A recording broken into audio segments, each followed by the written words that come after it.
Çekişpey bekişpeyt, til jarası bütpeyt, kılıç jarası bütöt deytelibез. Бирок айрым иштерди башкача жоргандарда болууда. Алтынбек Сулаймановдун үстүнөн сур булут айланууда ба? Ага эмне себеп? Алдыдагы сюжет. Душка Кайманатовар жогорку кеңеш депутаты Дүйшөн Төрөкуловдун камакка алынышы саясий чөйрөдө түрдүү сөздөр жүрүүдө. Жарым пааша Камчыбек Ташиев башкарган УКМКнын официалдуу версиясы боюнча Душка коррупцияга, рейдерлик жана көз боюмчулукка шектелүүдө. Ал эми тар чөйрөдө башка жагдайлардагы айтылууда.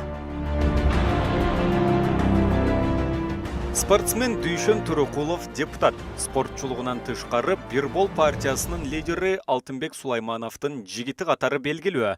Душка кармалганга чейин жарым пааша Ташиев Бирболдун дагы бир депутаты Исхак Пирматовду 8 жыл мурунку иши үчүн кустуруп жатканын айткан. Пирматов менен Сулайманов 4-октябрдагы шайлоодо эки башка партия аркылуу барган менен чогуу бизнестер бар, тамырлаштар.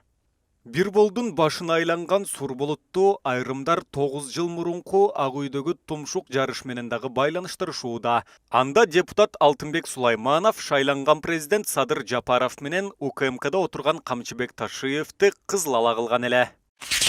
Челише кеткен 3 депутатты анда чепкен жабып жараштырмыш болушкан. Бирок чепкен жапкан жарашуу жүрөктөгү жараны даарылай алган эмеспи дегендер дагы бар. Анын үстүнө УКМК төрагасы жогорку соттун төрайымы Гүлбара Калиевага кылмыш иши козголгонун айтып, ормон опуза кылууда. Гүлбара Калиева 2015 жылы Камчыбек Ташиевдин депутаттык жолун тоскон чечим чыгарган экен. Муну айрымдар эски кекти алуу деп баалагандар дагы болду. Калиеванын иши Дүйшөн Төрөкуловдун кармалышы Бирболдогу бир топ үлкөндөрдү кабатыр кылып, 9 жыл мурунку кочкор сүзүштү улам-улам эстетип жаткан эмеш. Улумумарга жардам бериңиздер. Балдарыңыздар оорубасын. Дуаңыздар кабыл болсун. Аллахым жеңил сыноо берсин. Уулумдун кыйналып жашаганын каалабайт элем. Менин балам дагы балдардын катарында ойногонду каалайт элем. Алладан сурап, эч үмүтүм үзүлбөйт. Балам басып кетет деп ишенемин. Умар катуу оору менен күрөшүп жаткан кичинекей жигит. Ал кымбат дарылануу жана айыгууга мүмкүнчүлүк алуу үчүн сиздин жардамыңызга муктаж болуп турган учуру. Сиз берген ар бир сом Умарды дени сак жана бактылуу жашоого жакындатат. Сооп иш кылуу менен бирге Умарга ооруну жеңүүгө жардам бериңиз. Ар бир берген сомуңуз үчүн Аллах ыраазы болсун. Биз дагы бүгүн парламент сиздер отурган кечеги революциянын түшүмүбүздө эгерде кайрылган болсо, ошол маалда террорист деп объявить эткен болсо, биз дагы ошондой абалга кабылып калышыбыз мүмкүн эле да. Менде мындай суроо бар да, Камчыбек Кыдыршаевич, сизде маалымат болсо керек. Бизде ушундай 3 жолку революция дейбиз, төңкөрүш дейбизби, толкундоо дейбиз 3 жол болду.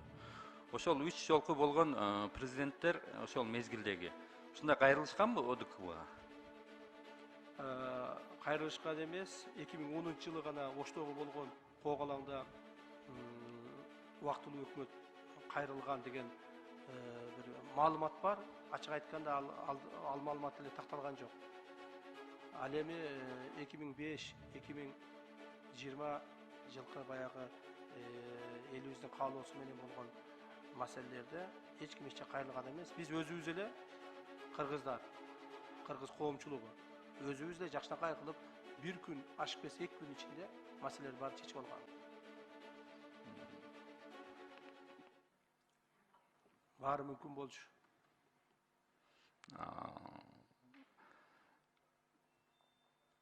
Бул жерде биз азыр келишимдерди аткарышыбыз керекпиз. Милдеттүүбүз. Ошол уюмдун мүчөсүбүз. Бирок биз жерде биз өзгөчөбүз да калган 5 ошол коллегаларыбыздан же башка өлкөлөрдөн. Бизде 3 жол ушундай Казакстанда болуп аткан башыбыздан кечиргенбиз. Аны биз билишибиз керек. Алардан сыртка, аларда мындай революция болгон эмес. Эл толкундоолору мынчалык болгон эмес Казакстандагыдай, бүгүнкүдөй. Бул бир. Экинчиден, аларга караганда, калган 5 өлкөгө караганда биз жакынбыз, бир тууганбыз. эки эл бир тууган. Бийлик, аларкы бүгүнкү бийлик эртеге алмашып кетсе кандай болот? Эч кандай болбойт. Кандай болгон чакта дагы биз өзүңүз айткандай эл аралык келишимдерди аткаруунун негизинде гана аракет кылып атабыз. Эгерде бүгүн бийлик Казакстанда алмашабы, алмашпайбы аны эл өзү чечет деңизчи. Бирок ал биз казактар менен гана договор менен между государственный отношения эмес бул жерде. Международный жанакы соглашение негизинде в рамках ОДКБ. То есть 5-6 мамлекеттин кол койгон договор негизинде барып атабыз да. Ошон үчүн бул жерде кайсы бир мамлекеттин бийлиги азыр эми в частности Казакстан боюнча эч кандай таасирин тийгизбейт. Мен кайра кайталайм. Биз милдеттүүбүз колдоп бергенге, мен дагы каршы бергенге бере албашым мүмкүн, азыр колдойм. Ошол эле мезгилде бул жерде террорист деген түшүнүктү алар далилдеп кайрылыш керек эле да ОДКБга. Алар далилдеп бердиби? Сиздерден бир суроо болдубу? Террорист болсо кайсыл уюм? Ошончо жалпы Казакстан көтөрүлгөн элдин баары террористпи деген суроо коюлуш керек да ОДКБнын ичинде. Аны эми бийлик өкүлдөрү Негиздеп бериш керек да. чечиш керек. Сонун жаңылык. Сиз билген жана ишенген Умбем клиникасы эми сизге дагы да болсо жакыныраак болду. Анткени бизде жаңы филиал ачылды. Жаңы клиникабыздын ачылышына карата 20%га чейин жагымдуу арзандатуулар каралган. Андыктан келип, өзүңүздүн жана жакындарыңыздын ден соолугуна кам көрүүнү сунуштайбыз. Биздин жогорку даражадагы дарыгерлер төмөндөгү адистиктер боюнча кабыл алат. Стоматология, гинекология, терапия, лор, хирургия, педиатрия, урология, УЗИ жана башка адистиктер. Лабораториялык анализдин 5000ден ашуун түрү алынат. Жогорку даражадагы стерилизациялоо. Биздин дарек Митина метросу, Пятницкая шоссе көчөсү 35. Телефон номерибиз 8925 103 27 77. Ошол Казакстан бийлик өкүлдөрү кимдерди айтышты алар башка жөнүндө. Бирок биз эсептебейбиз. Жалпы казак эли террористтер деп эч качан эсептеген эмеспиз жана эсептебейбиз. Боордош казак элибиз биз менен эле бирге кыргыз менен кылымдардан бери жана чечип келаткан эл. Бирок ошолордун арасында жанакы деструктивный силы чыгып кайсыл бир террористтик аракеттерди кылгандыгы бул анык. Ошондуктан бир нече ондогон мамлекеттик мекемелер күйүп өрттөлдү. Мына азыр маалымат келип атат, бир нече ондогон укук коргоо органдарынын адамдары каза болду. То есть булардын бардыгы относится к террористическим действиям. Но это сделали только определенные люди, определенные группы, которые совершили. Я очень надеюсь, что власти в Казахстане способны определить, кто они были, какие люди были и как их наказать в соответствии с законодательством Казахстана.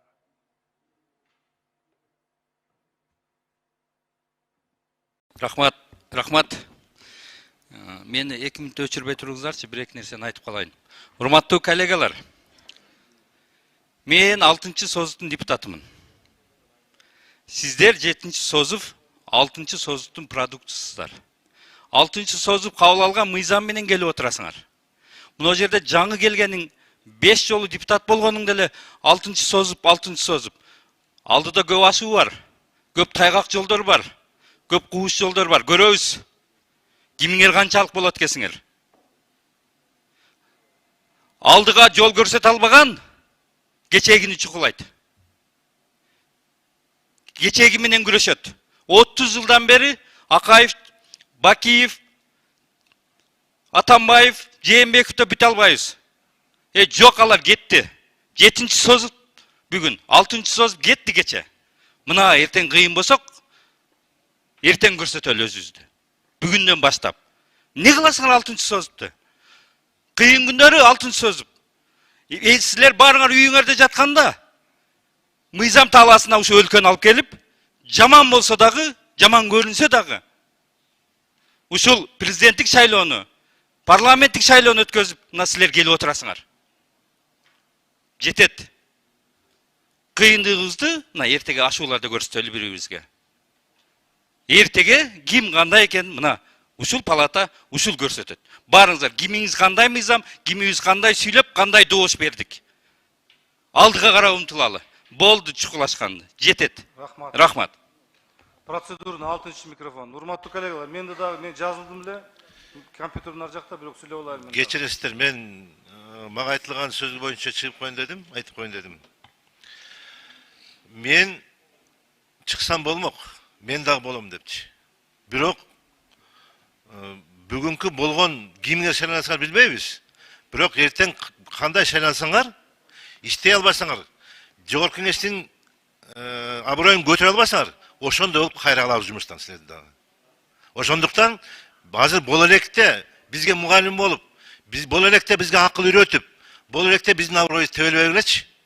Силер мындай кылып атасыңар, шашпагыла, киргенден чыга албай каласыңар дебегилечи пока. Биздин силерде эле укугубуз бар туугандар. Шашпай тургула. Спикер болуп отургула, андан кийин сүйлөшөбүз анан. Боло электе силер биздин басынып атасыңар. Шашпагыла, мындай баскыла, туура кыйгач баскыла депчи. Андай болбойт. Ошондуктан суранып кетем силерден. Бүгүнкү күндө азыр кимдер болосуңар дагы, ошол мына Алтынбек илим жакшы айтып атат. Кечеүн күнү кайра айтып бербей алтынча кылышты. Болду, кечти алар, бүттү жок уже. Келди эми алдыга жылалы эми. Регресс болуп тура бербей, прогресске барбайлыбы кичине бир аз? Рахмат.